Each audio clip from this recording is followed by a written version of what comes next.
नमस्कार, ABP news में आपका स्वागत है। मैं हूं रोहित सिंह सावल।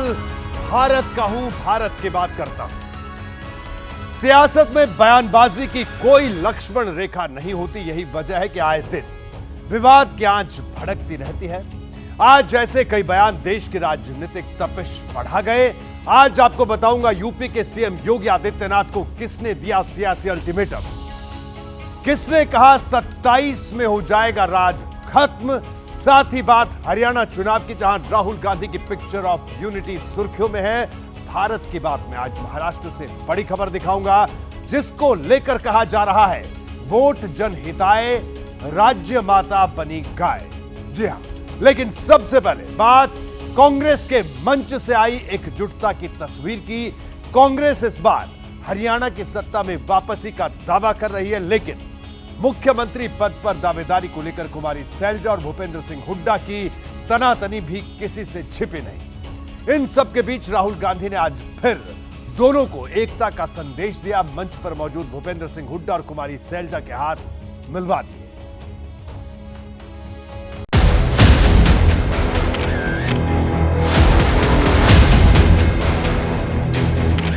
हरियाणा में कांग्रेस के विजय संकल्प की यह सबसे दमदार तस्वीर है। अंबाला के नारायणगढ़ में राहुल प्रियंका की रैली 55 मिनट से ज्यादा लंबी थी, लेकिन क्लाइमेक्स वाली तस्वीर आखिरी मिनट में सामने आई।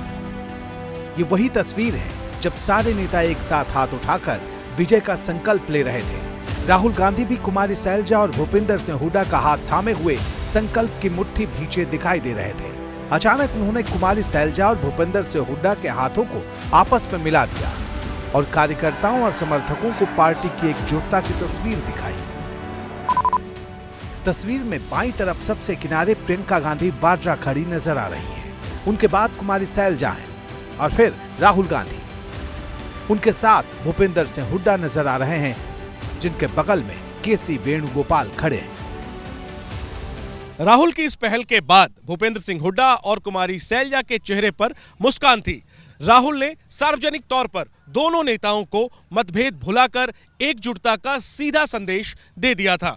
इससे पहले वो अपने भाषण में सभी नेताओं को भागीदारी का भरोसा भी दे चुके थे।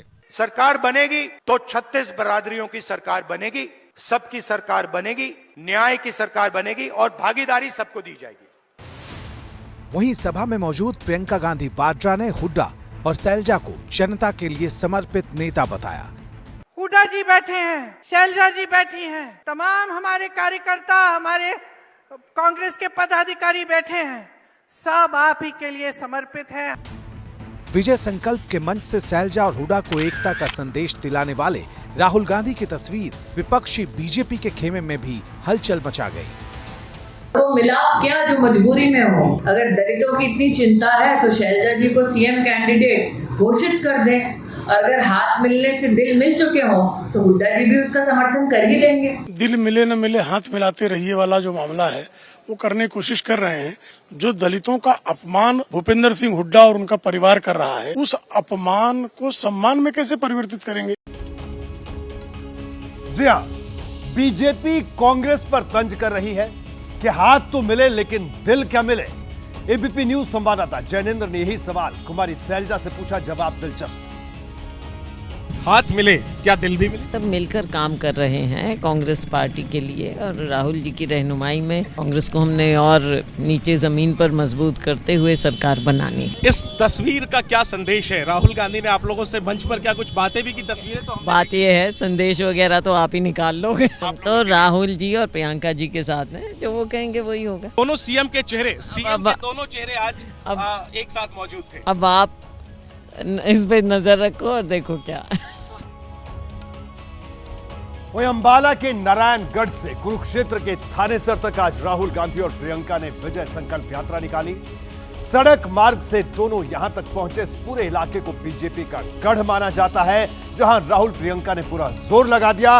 राहुल गांधी ने एकजुटता की जैसी तस्वीर अंबाला में दिखाई, ठीक उसी तरह कुरुक्षेत्र में भी वो कुमारी सैलजा और भूपेंद्र सिंह हुड्डा के साथ हाथ उठाकर संकल्प दिलवाते नजर आए।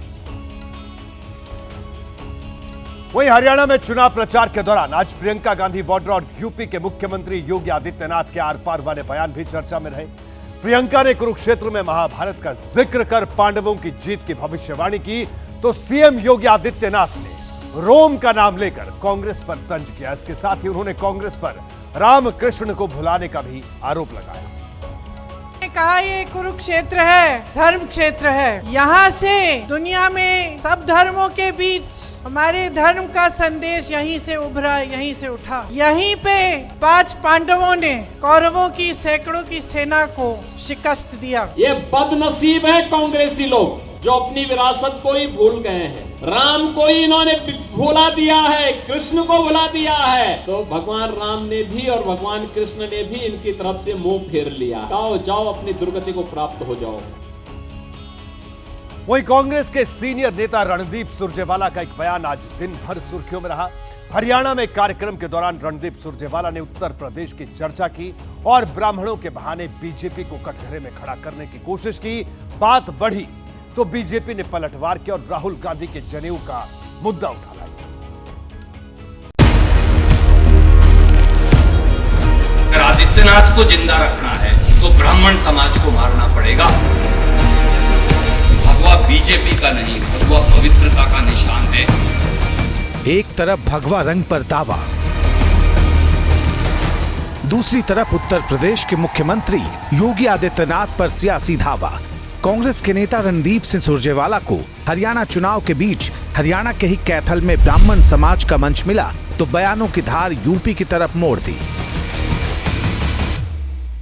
क्या हुआ पूरे उत्तर प्रदेश के ब्राह्मण नेतृत्व को? कहां गया बीजेपी का पूरा उत्तर प्रदेश का ब्राह्मण नेतृत्व? एक एक व्यक्ति को चुन चुन कर आदित्यनाथ ने मारा।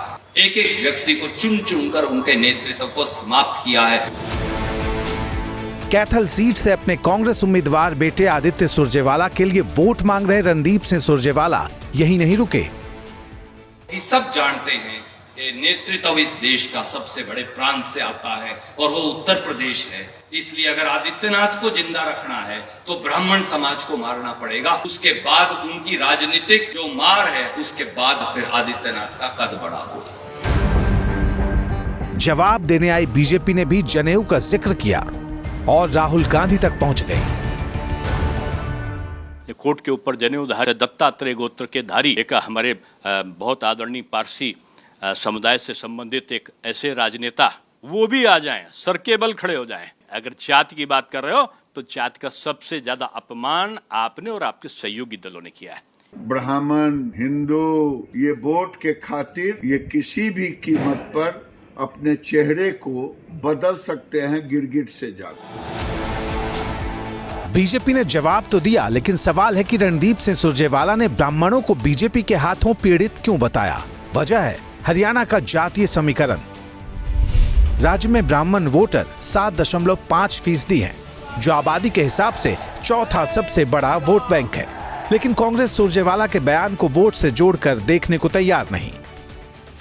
2 लोगों ने कब्जा कर रखा है भारतीय जनता पार्टी को, बाकी सबको अप्रासंगिक करने की कोशिश अपनी ही पार्टी के भीतर। तो ये जो मुद्दा रणदीप सुरजेवाला जी ने उठाया बिल्कुल सही उठाया है। हर जाति के नेता, हर इलाके के नेता को आप अप्रासंगिक करते चले जा रहे हो।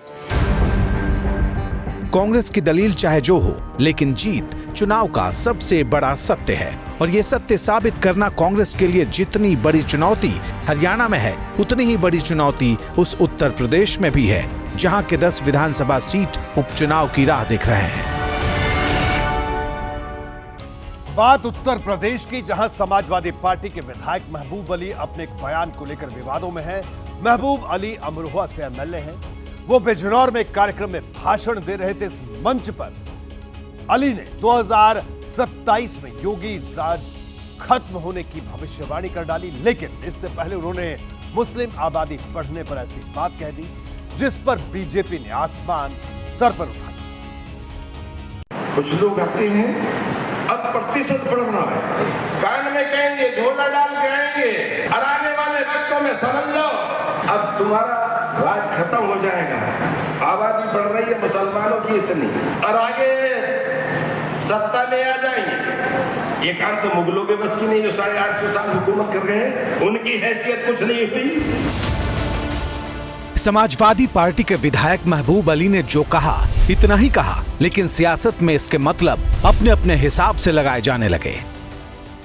जिस दिन हिंदू एक होगा उस दिन तुम्हारे हैकड़ी बंद हो जाएगी। बंटवारे के समय ही सारे मुसलमानों को पाकिस्तान भेज देना चाहिए था, नहीं तो ये ऐसे मक्कार पैदा नहीं लेते। अगर आप आबादी के आधार पर चुनौती दो, ये जरूर जान लेना चाहिए कि शेर अकेले भी चलता है। मोदी जी और योगी जी शेर हैं। ज्यादा समूह बनाकर अगर आप कुछ बात करना चाहते हो तो ये आपकी गलतफहमी है। बात तो अभी शुरू हुई थी। समाजवादी पार्टी के विधायक के बयान का दूसरा हिस्सा और भी माहौल गरमाने वाला था, जिसमें उन्होंने 2027 में यूपी में सत्ता परिवर्तन की भविष्यवाणी कर दी। आज गुमराह के देश को चलाने वाले ये एहसास कर ले कि हिंदुस्तान का आवाज जाग चुका है। पार्लियामेंट ने भी जवाब दिया है और आने वाले वक्त में इंतजार कर ले। 2027 के अंदर आप जाएंगे जरूर और इंशाअल्लाह हम आएंगे जरूर। उत्तर प्रदेश के बिजनौर में संविधान मान स्तंभ स्थापना कार्यक्रम के मंच से पहले ये बयान आया। इसके बाद आया सियासी तूफान। मैं तो अखिलेश जी को बताना चाहता हूं कि क्या आप चाहते हैं कि गजवाए हिंद यहां स्थापित हो? और महबूब अली जैसे लोग तो पिद्दी ना पिद्दी का शोर हुआ।